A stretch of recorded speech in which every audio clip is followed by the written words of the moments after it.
For more on this story, we have our international affairs editor with us here on set, Philip Turle. Hello, Philip. This is the biggest U.S. military operation in the Middle East since Donald Trump took office. Are Trump's military actions likely to have any impact on Houthis? They're saying not so much. Well, yes, this is the biggest military campaign led by Donald Trump. He's only been in office for a couple of months since he came back to power on the 20th of January. But it's not the first time the US has launched bombing raids against the Houthis.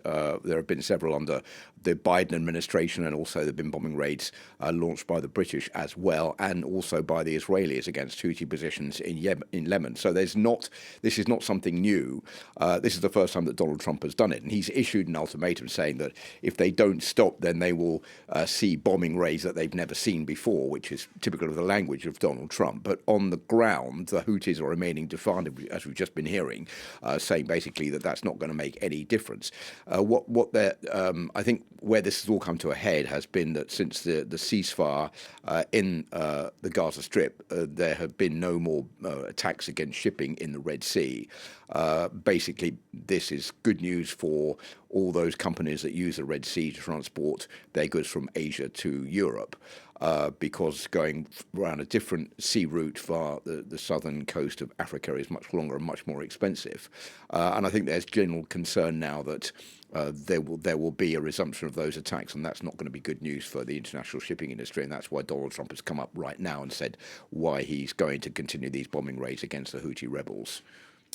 And Trump asked Iran to halt its support to the Houthis immediately. Can Trump interfere or dictate Iran's domestic politics? Well, that's the big question that no one can really answer right now. Remember that when Donald Trump came into office a couple of months ago, he wrote a letter to the Iranian Supreme Leader, Ayatollah Khamenei, saying that basically what he wants is a deal, which is what Donald Trump always wants, to try to stop Iran from pursuing its nuclear objectives, saying that if it doesn't do that, then there will be a lot to pay afterwards.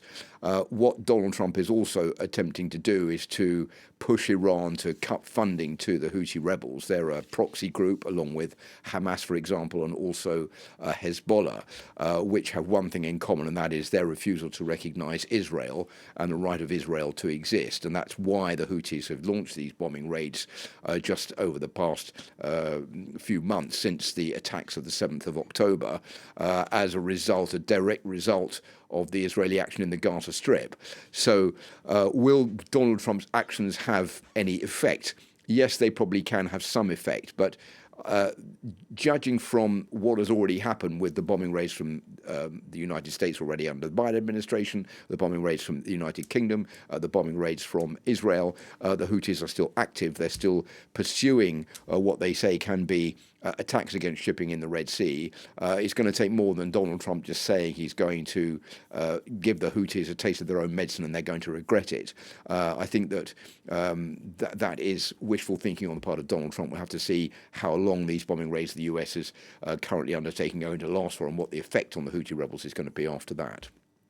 Thank you. That was Philip Turle for us, our international affairs editor. Thank you, Philip.